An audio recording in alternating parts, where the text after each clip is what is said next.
Alors, je suis désolée, on a un petit problème technique, mais le bandeau de documentation a disparu. Mais bon, pour ceux qui téléchargeront le fichier après sur le site de documentation, ne vous inquiétez pas, ils auront la présentation avec le beau format. Voilà, donc j'ai la charge d'animer cette présentation, cette table ronde. Et donc, avec moi, j'ai plusieurs personnes vraiment au fait de la dématérialisation de factures. Alors, je vais passer la parole déjà à monsieur Didier Matou, qui va se présenter. Très bien, ça marche, oui. Donc Didier Matou, je suis le directeur financier de Fréquin. Donc je vais vous présenter tout à l'heure ce qu'est Fréquin. Donc c'est voilà, Fréquin France, directeur financier. Ensuite, donc, monsieur Matou, vous êtes accompagné par le prestataire qui vous a aidé dans votre projet. Monsieur. Donc, Étienne Paillard, je suis le directeur général de Eric Archivage, donc la société qui a fourni la solution à Fréquin. Et puis, donc, à ma droite, monsieur Jamin. Je vous laisse vous présenter. Oui, Vincent Jamin, je dirige la division dématérialisation de Docapost. Docapost, c'est une filiale du groupe La Poste. Et je suis dans la branche qui fournit des solutions documentaires et spécialement dématérialisées. Très bien. Donc, avant de rentrer dans le vif du sujet, donc je me présente. Je suis Sylvie Chauvin, présidente de Marquès. Marquès est un cabinet qui analyse justement comment les entreprises, les administrations se modernisent avec toutes les technologies du numérique. Et entre autres, bien la dématérialisation est un sujet que l'on étudie depuis fort longtemps, hein, depuis pratiquement 2005. Donc, le titre de cette table ronde, c'est la dématérialisation passe à la vitesse supérieure aussi. Quels sont les enjeux, les opportunités? On va essayer pendant les 45 minutes qui suivent de vous donner un maximum d'informations. Avant, donc, l'idée c'était de brosser un peu la dématérialisation. De quoi parlons-nous? Il y a différentes approches de la dématérialisation de factures. Bien naturellement, la dématérialisation, elle se passe entre des fournisseurs et des clients. Donc, on a différents types de flux. On peut résumer en trois natures de flux qui sont des cas possibles de dématérialisation.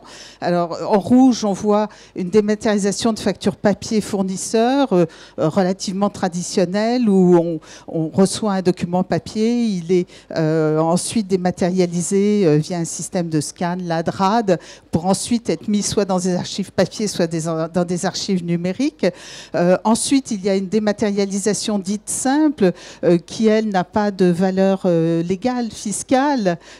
Donc, c'est une dématérialisation qui va passer par un fichier, par exemple, PDF, tout simple. Et puis, on a des cas de dématérialisation fiscale qui, eux, donc, peuvent être différents. Alors, ça peut être soit une dématérialisation par l'envoi d'un message structuré au format EDI, soit ça peut être par une facture électronique signée avec un certificat de signature électronique avancé, soit ça peut être en utilisant d'autres techniques, sachant qu'il faut, vis-à-vis de l'administration fiscale, fournir une piste d'audit fiable.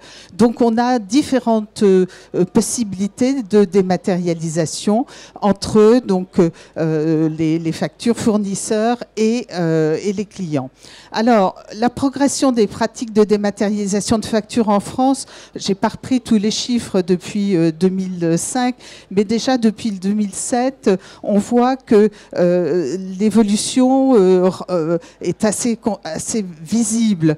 Maintenant, la dématérialisation fiscale de factures est résolument une tendance, elle est ancrée dans les entreprises, et plus particulièrement, puisque vous voyez donc 2010-2013, 3 étoiles, et plus particulièrement dans certains secteurs. Cette dématérialisation de factures a commencé plus particulièrement dans la distribution. Ensuite, 2008-2010, on l'a vu davantage au niveau de l'industrie. Maintenant, dans le secteur des opérateurs de services. Et puis, on le voit aussi beaucoup, de plus en plus, dans le secteur public qui a mis en place des systèmes également pour recevoir les factures de ses fournisseurs. La dématérialisation, on peut l'avoir de deux aspects. On verra cela d'ailleurs plus en détail. Ça peut être soit une dématérialisation de factures fournisseurs. Monsieur Matou avec Monsieur Paillard, justement, leur cas portera sur des factures fournisseurs, c'est-à-dire des factures entrantes. Dans nos études, nous voyons que les factures fournisseurs aujourd'hui, effectivement, sont soit, ça c'est une étude qui remonte à 2012, soit elles sont reçues encore au format papier et numérisé, mais on voit que de plus en plus aussi elles sont reçues directement au format électronique. Et un point qui est important, c'est qu'au-delà de la facture fournisseur, il y a aussi beaucoup d'autres flux financiers. Monsieur Jamin en reparlera de ces nombreux autres flux financiers pour parler bien sûr de tout ce qui est order to pay, order to cash, etc. Donc ça, on détaillera un petit peu plus ces aspects-là. Côté facture fournisseur, mais il y a aussi la facture sortante, c'est-à-dire on parle de facture client. Au niveau de la facture sortante, là aussi, les pratiques ont vraiment beaucoup évolué, puisqu'on voit que pratiquement entre 2011 et 2013, dans les interviews que nous avons faites, on voit qu'il y a un intérêt encore plus marqué de cette dématérialisation de factures clients, donc de factures sortantes, et que l'on voit que là aussi encore, il y a des formats différents qui sont utilisés. Donc voilà un peu pour cette première appréciation de comment déjà les définitions, la dématérialisation, les différents types de dématérialisation, des différents types de factures. Puis je crois que maintenant on va parler du cas client, de l'expérience vécue. Donc Monsieur Matou, je vous laisse prendre votre micro. Merci. Donc on va passer maintenant au cas pratique sur Fréquin. Alors, voilà, je vous présente brièvement ce qu'est Fréquin. Fréquin, c'est une société de location de véhicules industriels. Donc, je ne sais pas si vous connaissez de nom. Donc, on va dire on est le Europcar, mais sur l'ensemble, les leaders européens et donc français sur les véhicules 3,5 tonnes et au-delà. Chiffre d'affaires de 460 millions d'euros de chiffre d'affaires, 2300 collaborateurs, une flotte de véhicules de 38 000 matériels. Y compris donc des semi-remorques, et toute cette activité donc est répartie en France sur 140 agences qui sont donc organisées autour de 5 régions, 5 directions régionales. Donc jusque-là, tout est société de service, réactivité très importante dans l'entreprise, et un point particulier donc, qui a quand même été un des fils conducteurs dans ce projet de dématérialisation de la comptabilité fournisseur, c'est l'organisation administrative du groupe Fréquin, qui est complètement portée sur la décentralisation avec des agences totalement autonomes. Donc historiquement, c'est une société qui a été créée en 1946. Depuis 1946, les agences Fréquin sont assez autonomes en termes opérationnels, mais également administratifs, notamment en termes de comptabilité. Fréquin s'est lancé depuis, on va dire, 2009-2010 dans des programmes de modernisation assez lourds, opérationnels dans un premier temps avec la fusion des réseaux, on va dire véhicules lourds, véhicules légers, avec la centralisation, la concentration de nos agences sur 12 à 5 régions. Et depuis 2012, et donc en intensifiant 2013-2014, un programme de modernisation de l'ensemble des flux administratifs dans l'entreprise, donc qui s'appelle Chrysalis, en balayant tous les flux, mais en débutant, parce qu'il fallait bien débuter par quelque chose, par la comptabilité fournisseur. Une présentation de Eric Archivage, donc une plus petite société que Fréquin. On est 25 personnes pour un chiffre d'affaires de 3,5 millions à peu près. On est présent à 3 endroits en France et à Duisbourg en Allemagne chez l'éditeur de la solution qu'on va présenter dans le cas présent. Et puis on a 3 types de produits et de services qu'on vend. On est donc distributeur de matériel de scanners professionnels. On vend évidemment du service autour de ces matériels, mais surtout autour de tout ce qui est logiciel. Et puis en termes de logiciel, on a 3 grandes gammes de produits au niveau de la capture avec un logiciel qui s'appelle Eric Scan Pro, et avec 2 logiciels de GED, l'un pour les organisations, on va dire, de taille moyenne, un logiciel qui s'appelle Multigest, et un logiciel de plus grande ampleur qui s'appelle File Director et qui est le produit dont on va parler aujourd'hui pour l'application Fréquin. Alors, Fréquin, donc, dans son activité de loueur et au sein des agences, brasse 400 000 factures fournisseurs par an. Alors que ces factures, c'est quoi? On a deux pôles, on va dire, en comptabilité fournisseur. L'un qui est sur l'achat de véhicules, qui n'est pas l'objet de ce programme, et l'autre qui est l'ensemble de l'entretien, des factures d'entretien de nos véhicules, ou bien de l'achat de pièces, ou bien des achats de services, carrosserie ou autres, auprès donc de garagistes partenaires. Donc, ce qui fait que tout cela géré au travers de 140 agences à travers la France, on a quand même une hétérogénéité assez forte, à la fois dans le format, puisqu'on a à la fois des fournisseurs qui sont des fournisseurs, des grands noms, donc avec des factures correctement paramétrées et des échanges avec Fréquin très normés, bon de commande jusqu'au paiement. Et puis on a également, puisqu'on est dans le service et dans la réactivité, un certain nombre de factures qui sont un petit peu en dehors du flux normal et qu'il faut donc également traiter de façon dégradée. On a donc un volume important, 400 000 factures à traiter, et qui sont donc, une fois encore, traitées au niveau des agences. Donc chaque agence, historiquement, a la main sur la commande, l'émission de la commande, la réception, la saisie de facture et sa mise en paiement. Donc le projet a été au travers de cela, c'est bon, ça avance à chaque fois, a été de 2 ordres sur ces 400 000 factures. Le premier constat qu'on a eu, c'est un premier constat qui est un constat très physique. Ces factures, il fallait bien, hormis les mettre en paiement, les archiver. Il y avait donc des contraintes, on va dire, comptables sur l'archivage de ces factures qui, je ne vous le cache pas, dans un réseau de 140 agences, au fil du temps, pouvaient se perdre et pouvaient poser donc un certain nombre de problèmes, non pas tant pour répondre aux fournisseurs, mais pour répondre à l'administration fiscale en particulier. Et puis on a un deuxième point donc, qui est sur le volume que nécessitait cet archivage, puisque les factures étaient à la fois utilisées, maniées par l'atelier qui l'utilise pour les valider et parfois pour refacturer une quote-part au client, gérée par le pôle administratif agence, gérée par le pôle administratif siège. Donc on avait une démultiplication des duplicata ou des photocopies de factures, une démultiplication du process physique de l'envoi de factures entre les différents services d'une agence par affaire ou autre, jusqu'au siège pour l'archivage final. Donc un flux particulièrement fastidieux, pas normé, peu traçable, qui engendrait mécaniquement des erreurs et des pertes de pièces. Ça générait donc également des surcoûts en termes de gestion du papier et gestion du flux. Donc on a lancé en 2012 un programme sur la dématérialisation de la comptabilité fournisseur d'exploitation uniquement. Donc on a essayé quand même de serrer le champ pour ne pas se perdre sur les différentes problématiques administratives de l'entreprise. Et le but, bien évidemment, portait dans un premier temps sur la productivité et la réduction des coûts. Donc je reviens sur le point de réduction du volume papier, qui est peut-être pas le plus présent en termes financiers, mais en revanche en termes de gestion et de perception par les collaborateurs, de gestion de temps, gestion du volume payé et de la déperdition, c'était vraiment un réel problème au sein de l'entreprise.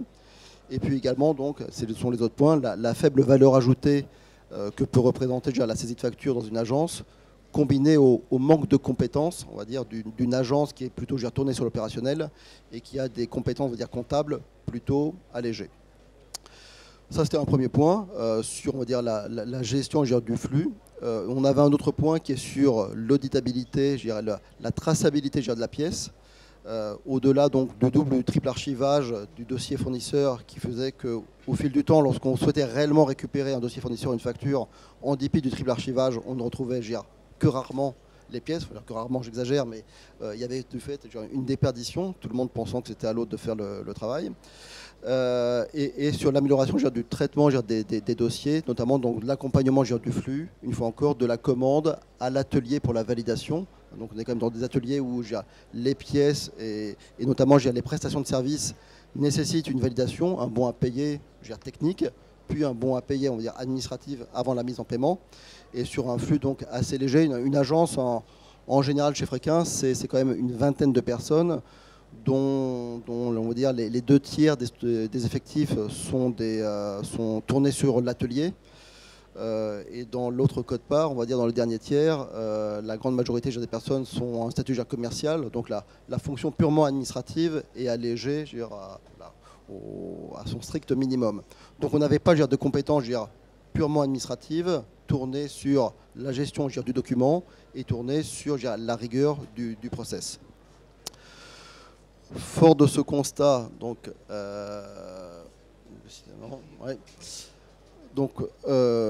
on a listé l'ensemble des contraintes qu'on devait aborder au travers de la dématérialisation.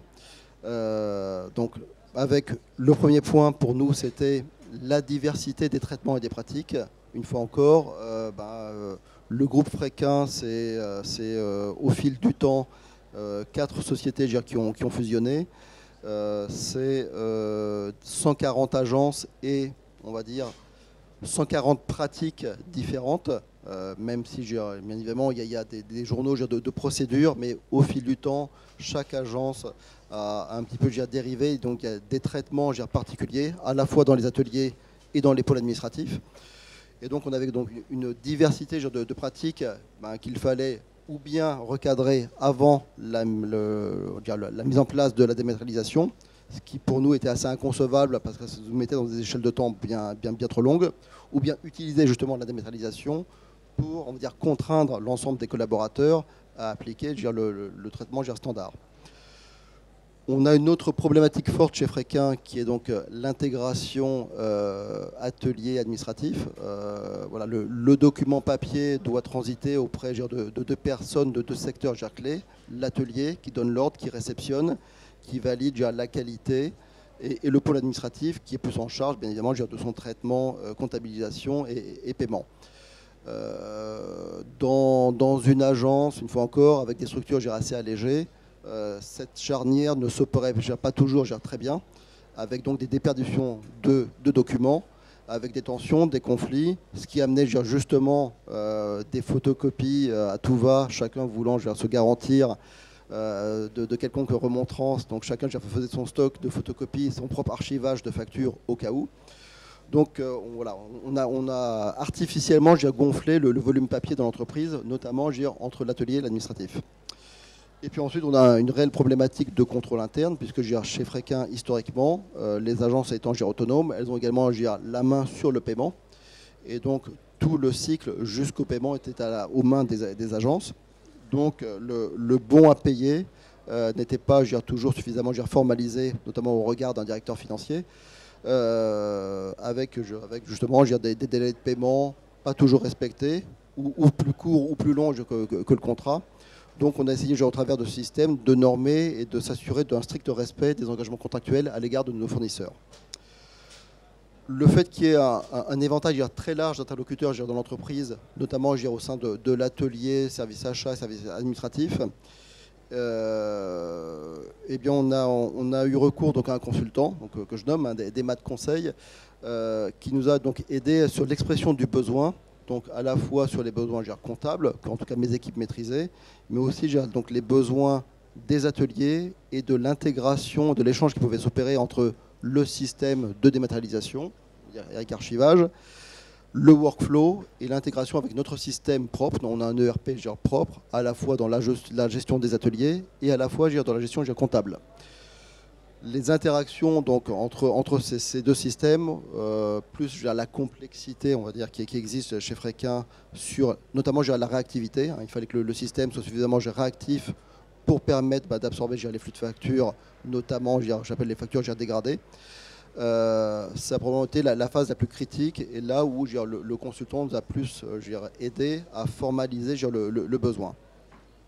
Il nous a également assisté sur l'appel d'offres. Dans ce chantier. Alors là, en venant en documentation, je n'avais pas Je n'avais pas en tête le nombre d'acteurs sur le secteur. S'il avait fallu consulter tous les acteurs, je pense qu'on n'aurait toujours pas commencé le projet. Donc ça nous a permis de limiter d'entrée de jeu 3 acteurs. On va dire des acteurs de taille très différentes. Il y a des très gros, très structurés et parfois d'autres un peu plus agiles.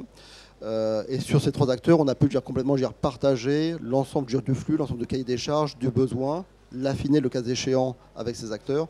Donc là encore, le fait d'avoir limité le scope en termes d'acteurs au début, ça nous a quand même permis d'aller beaucoup plus dans le détail avec nos interlocuteurs. Les critères économiques, qui quelque part ont suscité au début le projet, mais finalement n'ont pas été un critère décisif dans la décision, dans la sélection qui a été faite. Les 2 points suivants là, ont été beaucoup plus importants. La pérennité de la solution. Puisque bien sûr le fait que l'on bascule sur la dématérialisation de la comptabilité fournisseur chez Fréquin, c'était une première étape pour d'autres documents administratifs dans l'entreprise. Donc il fallait bien qu'on s'assure qu'on ait un partenaire sur le long terme avec nous. Et la souplesse et la réactivité dans le déploiement, puisque c'était une première et que nécessairement dans tous les projets, il y a des phases d'ajustement qui s'opèrent. Sur les aspects plus techniques, je vais passer la main à Étienne. La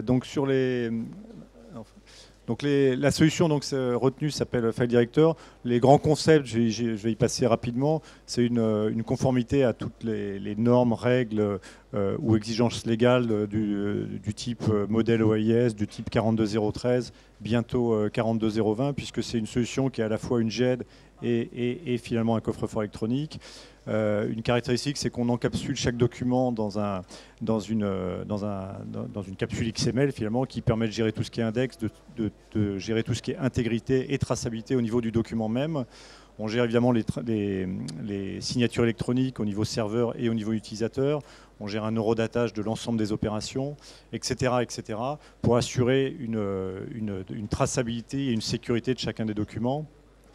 On peut répliquer les serveurs au niveau de l'application pour améliorer encore la sécurité. Et en termes d'architecture, c'était important au niveau de la pérennité. Donc on a une architecture 3 tiers. Et c'est une solution qui est basée sur une technologie .NET Microsoft. Donc quoi qu'on en dise, qui assure quand même une certaine pérennité dans le temps et avec des standards de type, encore une fois, XML et Web Service.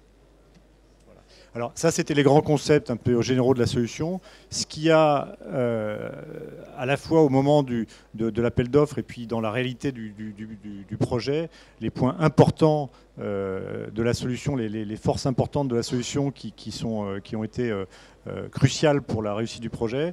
Un, c'est la performance du module de capture de la solution en termes d'OCR et de reconnaissance. 2, c'est la capacité à la solution à venir se lier instantanément et de façon très efficace avec le système d'information de Fréquin, en particulier l'ERP de Fréquin. 3, c'est la gestion de workflow, la possibilité de créer et de gérer des workflows assez sophistiqués, assez compliqués, et y compris allant jusqu'à impliquer l'ERP de Fréquin, avec des allers-retours un petit peu sophistiqués pour s'assurer que la gestion de la facture est bien en lien avec ce qui est traité dans l'ERP, etc., etc. Et puis le 4e point, ça a été que c'est un produit qui reste très, très paramétrable et qu'on a réussi à répondre à l'ensemble du cahier des charges, ou quasiment à l'ensemble. Il y a toujours un petit peu de spécifique, mais avec simplement du paramétrage, avec une customisation à la marge.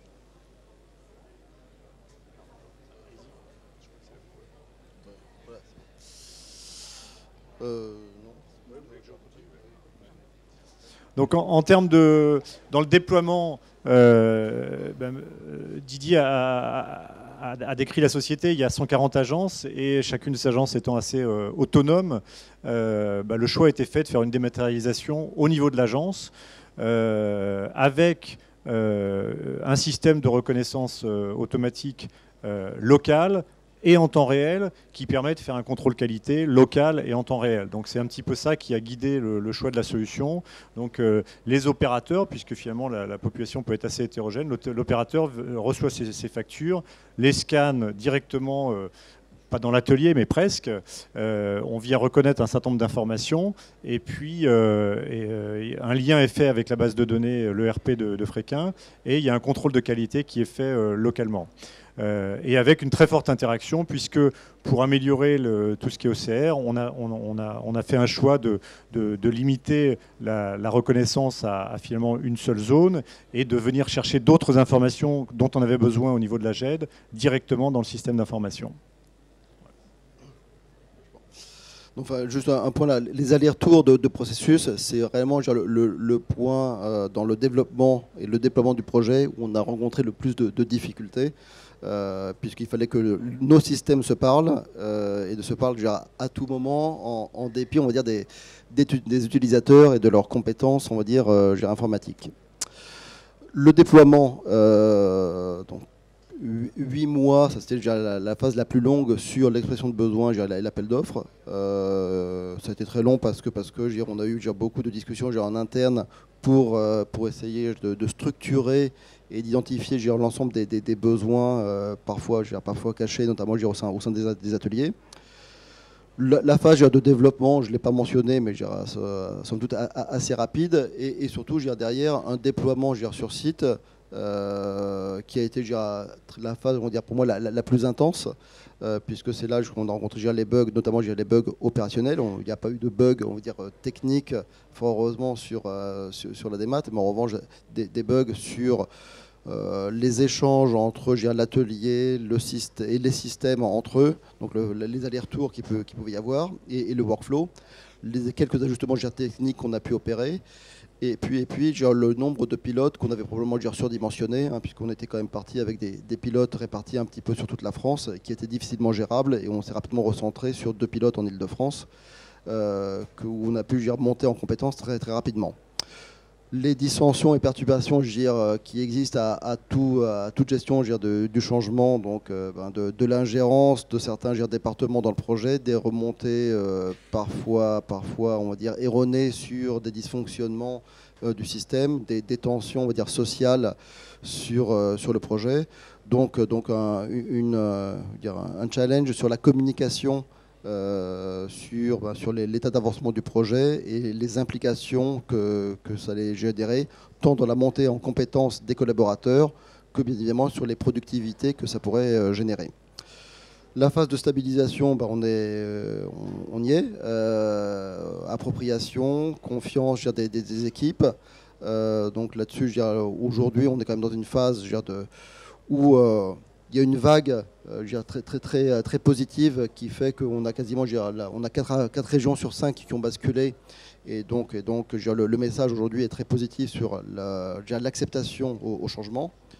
La façon dont ce déploiement, donc sur 6 mois, 140 agences, s'est opéré et continue à s'opérer, c'est un chef de projet, donc une équipe assez limitée, un chef de projet, un formateur, un administrateur fonctionnel. J'insiste sur ce point parce que il y a toujours des échanges sur le paramétrage, les profils, ce qu'on peut noter comme étant des bugs fonctionnels ou systèmes auxquels il faut pouvoir apporter une réponse immédiate, sauf au risque de voir, on va dire, une traînée de poudre de désinformation balayer toute l'entreprise. Donc là, il y a un rôle, et là-dessus, il y a un travail en forte activité avec Eric Archivage pour pouvoir répondre à l'ensemble des bugs sous 24 heures, et des référents locaux pour filtrer, je veux dire, les remontées. Sur 140 agences, on a tout type de remontées, des remontées avérées, des remontées moins avérées, qu'il faut pouvoir filtrer localement pour ne pas engorger le système. Les résultats donc, que l'on a pu constater, c'est une très bonne on va dire, surprise sur l'OCR.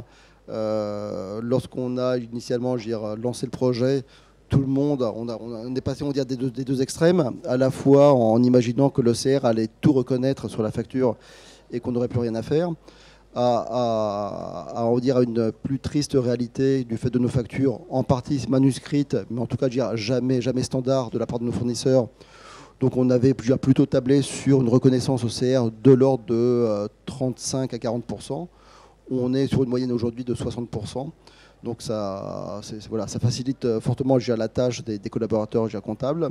Des délais de traitement par facture que l'on a mesuré aujourd'hui à 2 minutes, mais avec une forte variabilité par agence, forte variabilité, notamment du fait de, une fois encore, les agences n'ont pas de compétences comptables et donc traitent, on va dire, la comptabilité en plus du reste, donc pas toujours sur des plages horaires, on va dire, dédiées. Les gains annuels, on les a estimés. Alors, dans les gains, il y a des choses très, très factuelles et d'autres qui sont un peu plus estimées. L'automatisation de la saisie, ça c'est assez factuel. L'archivage papier, il y a une partie, on va dire, qui est réellement mesurable, mais dans les dysfonctionnements que ça pouvait créer au sein de l'entreprise, je pense que le gain est bien au-delà de ce que l'on présente aujourd'hui. Et dans les recherches factures en comptabilité centrale, là encore, c'est à la fois le temps passé, mais surtout le délai et la réactivité, lorsqu'on a évidemment des contrôles, le fait de pouvoir sortir en temps réel les pièces plutôt que de devoir plonger dans des archives et de pouvoir donner la réponse que 15 jours après, ça donne, on va dire, une autre image de la société. Il y a des améliorations non chiffrées, donc la libération des équipes pour d'autres tâches, parce que la dématérialisation dans notre système en agence, on avait rarement une personne dédiée.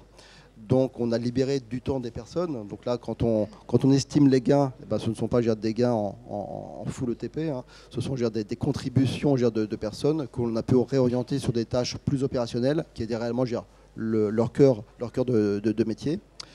L'amélioration des processus paiement vis-à-vis des fournisseurs. Donc là, c'est l'ensemble, c'est plutôt sur la suite contrôle interne jusqu'au paiement, avec l'élimination de moyens qui peuvent paraître un peu désuets comme le chèque ou la traite, et en passant donc en totalité au virement électronique.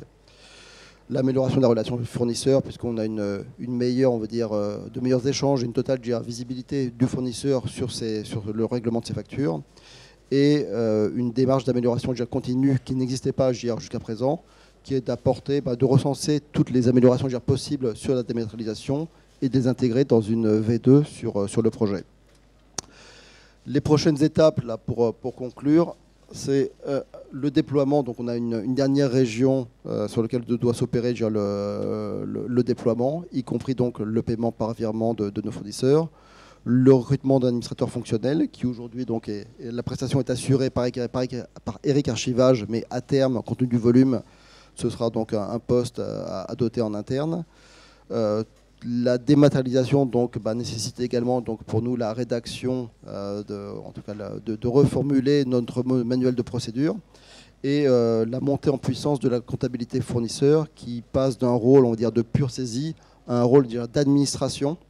Donc également des compétences et un positionnement complètement différent de la comptabilité fournisseur.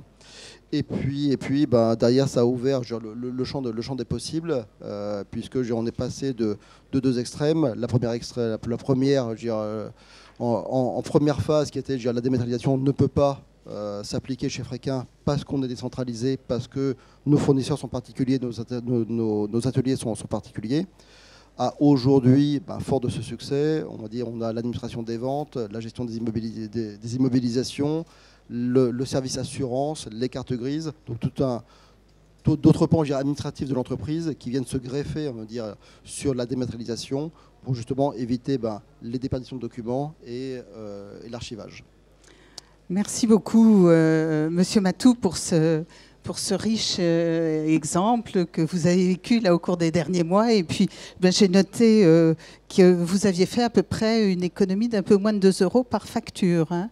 Ça revient à peu près à ça, ce qui est quand même pas mal. Et puis que, en goûtant à la dématérialisation de factures, maintenant, vous allez attaquer de nouveaux chantiers sur bien d'autres domaines. Donc, très bien.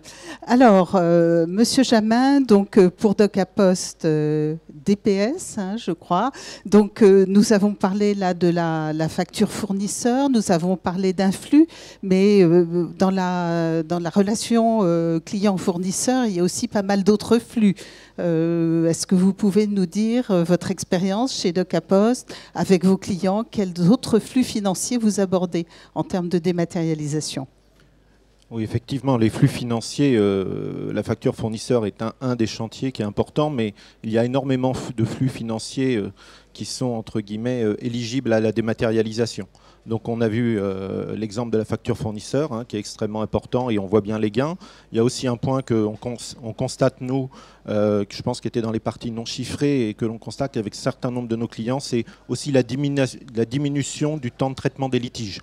Suivant les domaines d'activité, ça peut être quelque chose qui est significatif ou non, mais c'est aussi quelque chose que l'on rencontre assez souvent dès qu'on se met dans des solutions de dématérialisation. Si on reste dans le domaine de la facturation, donc il y a les factures fournisseurs, il y a les factures que nous émettons, donc à destination des clients. Là, il y a aussi des solutions de dématérialisation qui existent et qui concourent à la performance de l'émetteur. Donc il y a deux grandes catégories. Il y a les factures à destination des particuliers, le monde B2C, et puis les factures à destination des entreprises, le monde B2B. Si on se concentre sur la partie déjà dans un premier temps des factures à destination des particuliers, aujourd'hui une grande majorité de ces factures sont expédiées par papier. Il faut savoir qu'avec des solutions de distribution multicanal, on peut choisir le meilleur canal de distribution pour les particuliers. Et donc on va avoir par exemple des factures qui peuvent être adressées pour partie en papier, pour partie en solution dématérialisée. Très souvent, dans ces cas-là, nous, par exemple, on va travailler avec la solution Digipost, qui est un coffre-fort électronique, l'équivalent d'une boîte aux lettres physique pour le particulier, dans lequel il peut recevoir des factures, des bulletins de paye, des relevés de compte, etc. Et donc, aujourd'hui, il y a à peu près 1,2 million d'utilisateurs en France. Mais aussi, on va trouver des fois des clients qui souhaitent totalement dématérialiser l'envoi de leurs factures. On va trouver ça dans des domaines où entre guillemets, la relation entre le client et l'émetteur permet à l'émetteur de dire à un instant T, je dématérialise l'ensemble. On traite aujourd'hui un certain nombre de solutions de ce type avec là des envois qui sont assez significatifs. Je pense qu'on doit être près du million d'envois par mois. Où, entre guillemets, on va mettre très souvent, on va rendre ces factures accessibles sur le site web de l'opérateur. Et nous, en fait, on est derrière en mode caché, relié avec l'extranet de l'opérateur. Donc ça permet à l'opérateur ou à l'émetteur, excusez-moi, de manière générale, de mettre à disposition les factures et de renforcer la relation avec son client.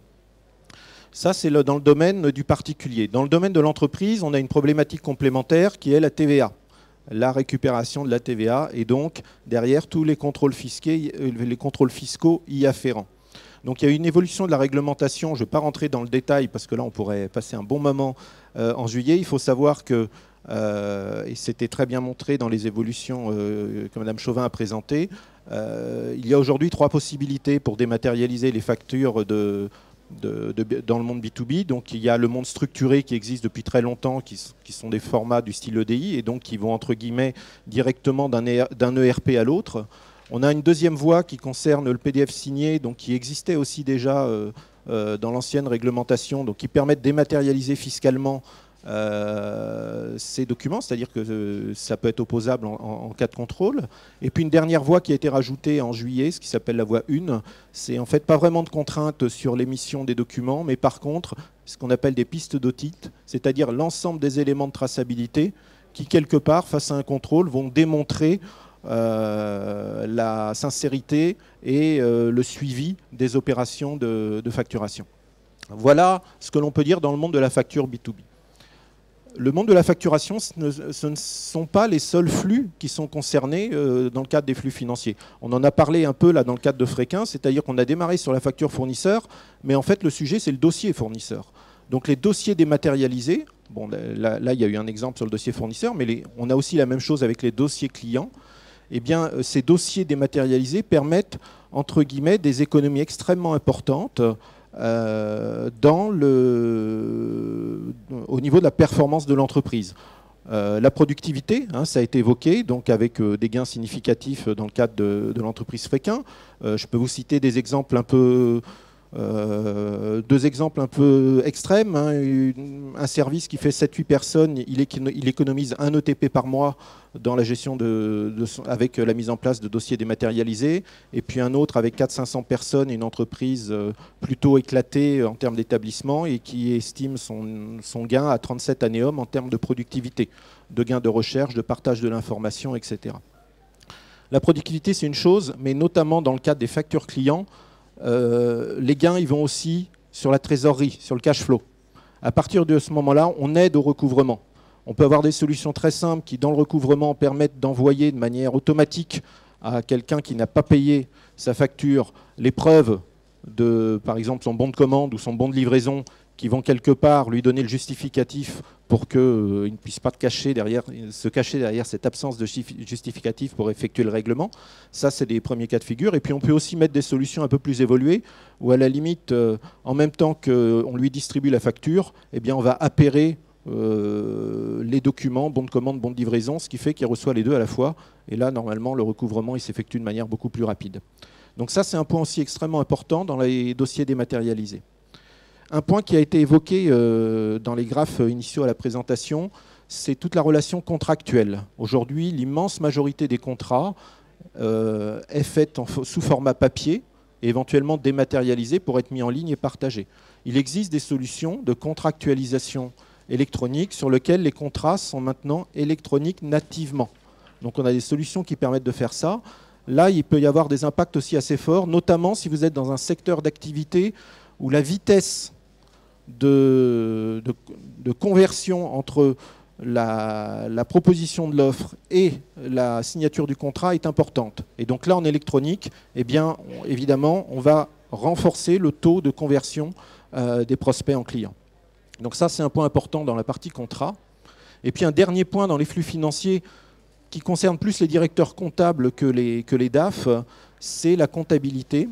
Depuis le 1er janvier 2014, vous le savez peut-être, et si vous ne le savez pas, il faut que vous le sachiez, vous avez l'obligation, en cas de contrôle fiscal, de présenter vos comptes sous un format électronique qui s'appelle le FEC, le fichier d'écriture comptable, qui est imposé par l'administration. Eh bien, évidemment, ça, ce sont des choses qui sont extrêmement importantes. Là, dans le cadre de la conformité, je crois que la pénalité doit être de 0,5 pour 1000 du chiffre d'affaires, enfin quelque chose qui, lorsqu'on fait les multiplications, est quand même non négligeable. Donc ça, c'est aussi un point qui est important. Là, la dématérialisation, elle va vous aider en termes de conformité. Alors, pour revenir, pour faire suite au cas de M. Matou de Fréquin, vous avez de nombreux clients à qui vous proposez des prestations. Est-ce que vous auriez des recommandations, des préconisations bien pour les personnes présentes qui sont en train de réfléchir à comment mener à bien un projet, comment quels sont les facteurs clés de succès d'un projet? Les facteurs clés de succès, bon, on a eu une illustration là précédemment. Il y a un point qui est très clair, c'est qu'il faut que vous soyez clair sur votre objectif. Vous avez un objectif premier, il faut que cet objectif-là, vous soyez extrêmement clair. Est-ce que c'est la productivité? Est-ce que c'est optimiser le cash flow? Est-ce que vous êtes dans une phase d'adaptation de votre organisation et vous voulez par exemple recentrer géographiquement des services? Est-ce que vous avez des problèmes de délai de paiement? Donc il faut que vous soyez clair sur votre objectif. À partir de ce moment-là, à partir du moment où vous êtes clair sur votre objectif, vous avez votre expression de besoin générale qui est faite.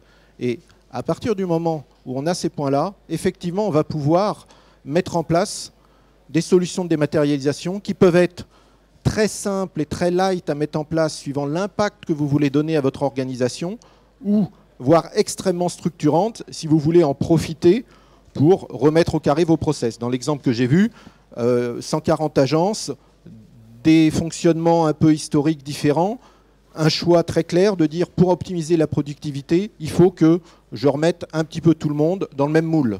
Ça, c'est un choix qui est important. C'est peut-être pas le vôtre, d'accord? Donc là, il faut que vous soyez très clair sur votre objectif et jusqu'à quel niveau de structuration et de finesse vous pouvez aller. Et là, on peut avoir des projets qui s'installent quelque part, effectivement, en plusieurs mois ou voire supérieur à un an, comme on a vu l'exemple précédemment, ou des projets qui se mettent en place plutôt en quelques mois, donc de manière beaucoup plus light. Et puis peut-être un dernier point, on parle beaucoup de dématérialisation, mais au-delà de la dématérialisation, vous l'avez un peu esquissé, coffre-fort électronique, il y a de l'archivage, il y a plein d'autres choses, d'autres solutions techniques, parce que qu'est-ce qu'on fait de tous ces flux une fois qu'ils sont dématérialisés? Oui, il y a un point qui est extrêmement important. Quand on parle de dématérialisation, on a tout de suite deux grandes craintes. C'est et la sécurité, et qui c'est qui va avoir accès à mes documents. Est-ce qu'on est bien sûr de ce qui se passe? Ça, c'est le premier point. Et le deuxième point, est-ce que tout ce qu'on fait est bien conforme, est bien légal, et est-ce que je ne joue pas les apprentis sorciers? L'environnement législatif et normatif, il est mature. Tout est encadré par des lois, par des normes, donc tout ceci est mature. La dématérialisation, ça s'inscrit dans un process global qu'on appelle la chaîne de confiance. En gros, les objets qui vont être dématérialisés, nativement ou issus d'une vie antérieure papier, quelque part, vont devoir répondre, si je simplifie de manière, on va dire, très brève, à 3 points. Premièrement, qui l'a émis, l'objet qu'on me présente, qui l'a fait. Hein, en papier, c'est à peu près pareil. Deuxièmement, quand est-ce qu'il a été mis et est-ce qu'il n'a pas bougé au cours du temps, ce qu'on appelle l'intégrité. Et là, on couvre la loi du 13 mars 2000. La loi du 13 mars 2000, c'est ce qui a donné naissance aux documents électroniques, puisque c'est la loi qui donne la même valeur aux documents électroniques qu'aux documents papier. Et puis, il y a un dernier point qui est extrêmement important. Les projets de dématérialisation renforcent la confidentialité et la sécurité. Je vous prends un exemple. Vous imaginez que cette feuille de papier, c'est par exemple une lettre de relance, une réclamation client qui est dans votre dossier client, votre dossier fournisseur. Aujourd'hui, cette feuille-là, quand est-ce qu'elle a été écrite, qui l'a regardée, qui l'a photocopiée, je n'en sais rien. Dans une solution de dématérialisation, quand on a un document électronique qui est présenté, on connaît toute son histoire, toute sa traçabilité. On sait qui l'a mis, quand, qui n'a pas bougé, qui l'a consulté, qui l'a exporté. On connaît absolument toute sa vie, jusqu'au moindre clic si on le souhaite.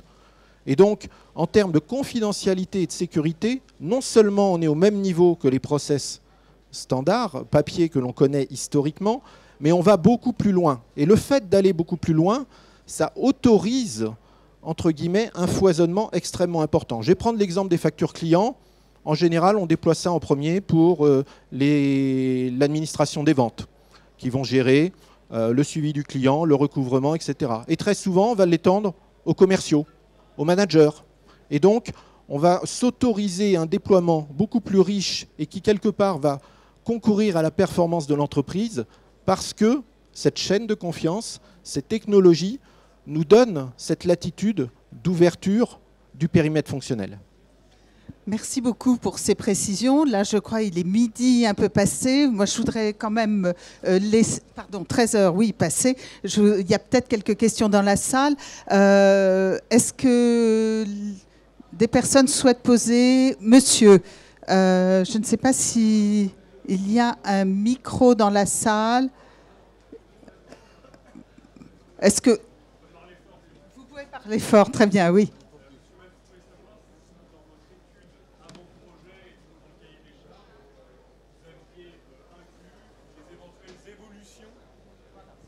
Merci. Vous aviez inclus les éventuelles évolutions du périmètre du projet, c'est-à-dire, au début, vous avez fait un projet qui était limité aux factures fournisseurs, mais peut-être que maintenant, vous réfléchissez à étendre le sujet. Donc, est-ce que vous l'avez déjà inclus dans votre cahier des charges? Si oui, est-ce que ça a été un facteur limitant dans la recherche de votre prestataire et de la solution que vous avez déployée? Sinon, est-ce qu'aujourd'hui, vous vous rendez compte que peut-être il y a des limites qui avaient été imposées qui sont imposées par la solution que vous avez choisie et qui, du coup, vous limitent dans la suite des choses? Non, dans le cahier des charges initial, on n'a pas déjà élargi le scope. On s'est vraiment concentré sur la comptabilité fournisseur.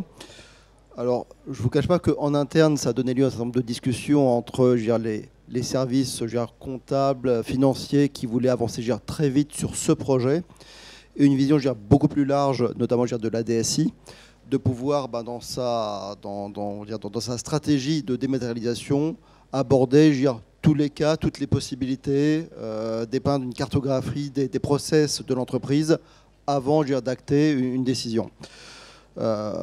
C'était probablement la meilleure des solutions, mais ça nous mettait sur une échelle de temps qui nous mettait trop loin. L'idée étant de dire, dans la solution qui a été retenue, on avait une barrière financière à l'accès à la solution qui n'était pas démesurée par rapport aux économies.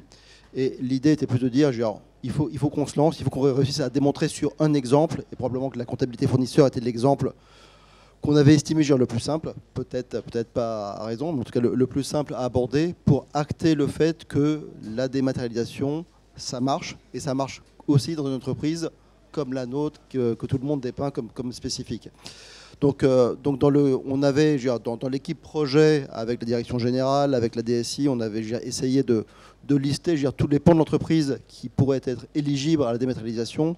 Mais on voyait bien que si on voulait les inclure dans une expression de besoin, on n'avancerait jamais. Donc d'entrée de jeu, on s'est dit, voilà, on se limite. Il a quand même fallu remettre le sujet plusieurs fois sur la table pour être sûr que ça ne déborde pas. Parce qu'il n'y avait rien de plus dangereux pour moi, pour tuer le projet, que après la dématérialisation fournisseur, de dire on commencera que lorsqu'on aura abordé la sinistralité, la comptabilité client, les cartes grises, et puis finalement on ne démarre jamais. Est-ce qu'il y a une autre question?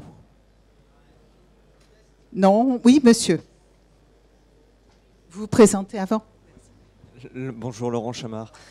J'aurais simplement voulu savoir ce qu'étaient devenues vos factures papier et le mode d'archivage que vous aviez choisi pour les conserver quand même en valeur légale. Alors là, on est un petit peu au cœur de la décision actuelle, mais le flux papier, on avait deux choix. Un qui est de laisser l'ensemble du flux papier. Donc aujourd'hui, la facture est scannée, elle est classée de façon très chronologique, on va dire, dans des boîtes archives, et on peut les laisser en agence. C'est une des possibilités, de le laisser en agence, sachant qu'on saurait a priori retrouver la pièce dans l'agence. Le fait, c'est que l'entreprise vit, on doit quand même sécuriser nos archives dans la durée, à minima 5 ans. Et une agence, ça s'ouvre, ça se ferme. Et lorsqu'une agence se ferme, la boîte à archives, plus personne ne sait exactement à quel collaborateur on l'a confié. Donc l'autre possibilité est de dire, puisqu'on n'a plus de charge homme à classer les factures dans la bonne chemise, dans le bon paragraphe, etc., on les met de façon chronologique dans des boîtes. Les boîtes archives, une fois par an, sont envoyées au siège. On a une agence qui fait office d'archives où elles sont contenues, sécurisées pendant 5 ans. C'est cette voie-là qu'on a privilégiée. Alors ça grince un petit peu au niveau du réseau qui voulait également s'économiser l'envoi de la boîte archive, mais l'envoi de la boîte archive, c'est juste un timbre-poste, on va dire entre guillemets. Il n'y a plus de manutention à faire au niveau des agences. Et ça nous sécurise sur la durée justement des ouvertures, fermetures ou des changements de collaborateurs. Sur cet aspect, Monsieur Jamin, vous avez un point peut-être à ajouter?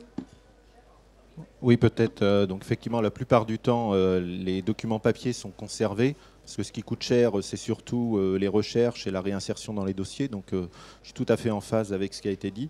Donc la plupart du temps. Mais j'ai un certain nombre de clients qui ont fait le choix de détruire les originaux papiers. Voilà. Même parfois sur des contrats signés. Voilà. Pourquoi? Parce qu'à un moment donné, on arrive en fonction des coûts à une gestion de risque.